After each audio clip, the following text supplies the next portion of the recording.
Pakistan. Hello, Mikel. Hi, Gary. Any casualties we don't know about from the weekend? No, I think you are aware of all of them. With Bakaya, obviously a bit of a hip issue before kick-off? Yeah, we have to wait. Today he was better, but we have to wait and see how he responds and then make the decision. But as far as you know, and I'm sure you've asked and you've seen, nothing too serious? It doesn't look like something too serious. Whether he's going to be available for tomorrow or the weekend, we will see. And obviously we've got further news now on Mikel Marino, who's going to be out. The club says until, well, hopefully we'll be training again before the end of the season. Can you be any more specific than that? Well, we hope so. I don't know, obviously he needs to go through a procedure, which is never obviously positive. He's a big player for us, a player that has such a versatility and capacity to compete in various positions, and yeah, that's a big blow. Is it a fracture? Yeah. Obviously, you know, the wording of the statement suggests that there might be a chance of him playing again before the end of the season, and obviously there's the World Cup coming up as well. So those are targets, I guess. Let's see. It's a very rare injury, so we have to wait and see once we have the surgery how that reacts daily. Obviously, monitor it throughout the weeks post the surgery, and see. I know Mikel is going to do absolutely everything that he possibly can to come back as quick as possible, but as well you have to respect the healing process and the fact that obviously it's an injury that is quite rare. So that serious pain in the foot for that Mikel, is that a pain in the neck for this Mikel? Yes, and for the team as well, obviously, because he's a big player for us, a very important player for us, and we're not going to have him until probably the end of the season. Does it change your thinking today before 7 o'clock with the deadline? Of course. I mean, when you lose a big player like this in the squad with 4 months to go and all the competitions to play for, you need to look, and we need to do everything that we possibly can to see if we have a player that is available, and if we don't, okay, we keep what we have. But we know, particularly now, with his versatility and his abilities, his importance to the squad, not just any player's going to do. It's got to be someone really special, right, to come in. Well, at this level, especially for 4 months, you have to bring a player that has the capacity to adapt immediately and impact the team, and that's not easy. But it would be easy, we wouldn't be here. So we need to find solutions and try. I guess in previous years gone by, there would have been more of a panic, if that's the right word, than there is now, because of the depth of the squad that you've got now. Yeah, but we have more depth now, but for 7 months we haven't had the depth because we have players out, like a lot of teams. So we know the demands, the standards that we need, and we need players because we play every 2-3 days. How pivotal was the weekend? And I don't just mean going somewhere like these and winning so well, so convincingly, but also other teams chasing that title, losing points. We can only control what we can control. Last weekend we lost. Now everything looks different. We are very happy in the manner that we competed and win our game, and that's the only thing that is in our hand. And by the way, big congratulations to our women's team for winning the trophy at the weekend as well, which was a really nice news. Because Paul Merson said on Sky that it kind of felt to him, that game, that victory, the whole weekend, it was like the weekend, the game where Arsenal won the title. Yeah, we need another 13 or 14 of those, and that will make it happen. So we know how much is still to do. We are very conscious of that. I think every club is very conscious of that, and we just keep going. So it's a Carabao Cup. As it's Carabao Cup, just a bit of a random question for you, I guess. You're the best team in Europe. You're the best team in the Premier League. You're a game away with the advantage of getting to a domestic cup final. There's no supercomputer, unfortunately, but the bookies have you at 9-1 to do the treble, those three, Champions League, Premier League, Carabao Cup. Is that a target? Is that something the players can believe in? Honestly, we go day by day, competition by competition. Tomorrow we have a really tough game against a very good Chelsea side. Yeah, we have the home advantage, we have a good result, but we have still a lot to do tomorrow to earn the right to win the final. The thoughts of something like the treble, there's nothing wrong with the dressing room believing that that's possible, is there?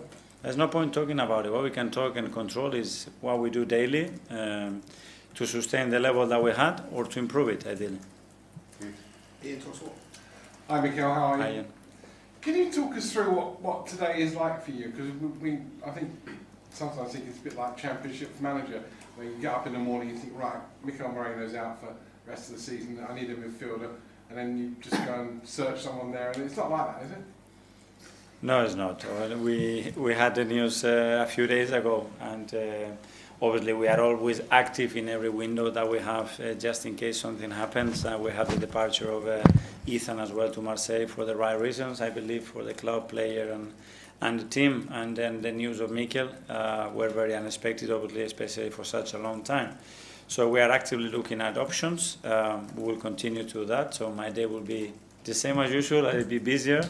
And if we have find a solution, we will try to do it. And if we don't, we will continue in the manner that we are now.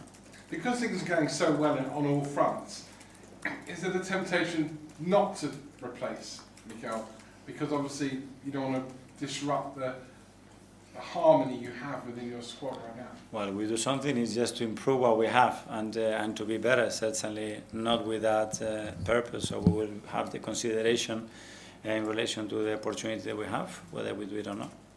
Liam Rossini's Chelsea, you're up against them again, second leg of the League Cup. They've conceded goals. He's won 6 or 7 games that he's had, but they have conceded quite a few goals along the way. Is that a weakness that you'll be targeting? Well, I mean, every team has his own things. I think Liam is doing an incredible job so far in different competitions as well. And tomorrow, yeah, the tie has a context, which is very specific when you talk about that tie. That the fact that we play at home and we have the advantage, but that we need to now make it very concrete in the manner that we approach the game certainly tomorrow to win it. Last one from me. In terms of not setting a ceiling for your team and going to try and win all 4 competitions, I understand obviously you want to do that, but this is the first one. This could be your first piece of silverware in 6 years since you won the FA Cup here. Is this, in a way, the most important of the lot? I mean, if you win all 4, will you look back and think that was actually the one, the League Cup? Yes, I mean, the next one is always the most important one, and it is the closest, at least, to reach a final. And tomorrow, if I don't have people, we really need to create the atmosphere, the energy, the belief that we're going to do it, and all together, I'm sure we are very capable of doing that. James, Athletic. Hi Mikel. Hi. I just had a couple of questions about Eberechi Eze. Mm-hmm. You've spoken a lot this season about the need for magic moments, and he's someone who can provide them, and he has provided them against Spurs and City and other places. I just wondered, is that enough really for someone who wants to be a regular starter in your team? Is moments enough, or do they have to find a way to impact the game more often throughout the 90 minutes? Yeah, you have to impact the game consistently throughout 96 minutes at this level, and any phase, any action is the most important action. And on top of that, you have to be able to add other values. In his case, he's very, very, very good and unique at creating those magic moments. So that's the demands of each player. And do you think, in terms of his position in the team, when he arrived, we saw him a little bit more on the left-hand side. It feels like recently he's been more in central areas. Is that because you feel that central position suits him better? Well, for different reasons, to be fair, because we had certain injuries on the front line, and we utilize him on the left, and we have injuries as well on the right. So he's been able to adapt to different positions. I think in the last few weeks he had more consistency in one position, and just trying to understand as well those relationships where he's more comfortable, where he can impact more the game in relation to the opponent, and that's where we are. James, CBS. Hi Mikel, I'd like to ask you about Victor Gyökeres. 4 goals in his last 6 games. Are you seeing signs of an improvement, and if so, where on the pitch? Yes, well, his all-around play and performances, I would say he's been much more consistent in actions and consecutive actions especially. His defending inputs, they've been terrific from the beginning, but attacking-wise, understanding his movements, the timings of his runs, the presence and movements at the box has been much better, and he's been more prolific, certainly, in front of goal to help us to win more games. And he's starting to score those, maybe not the most aesthetically pleasing goals, but do you think that was something your team was maybe missing before Victor came on? Yes, I mean, he has the ability to do that, and goals are goals. I know that we prefer the beautiful ones on YouTube, but they are all very important, and the ones that he scored recently are very much the same.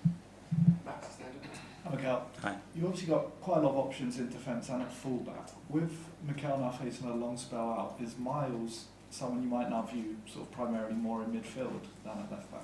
Yeah, Miles has the qualities to play in different positions. He's played as a fullback, as a 6, or as an attacking midfielder even. So yeah, that's an option that we have in the squad. I think since he came into the first team, pretty much all his minutes, I guess, have been at left back. But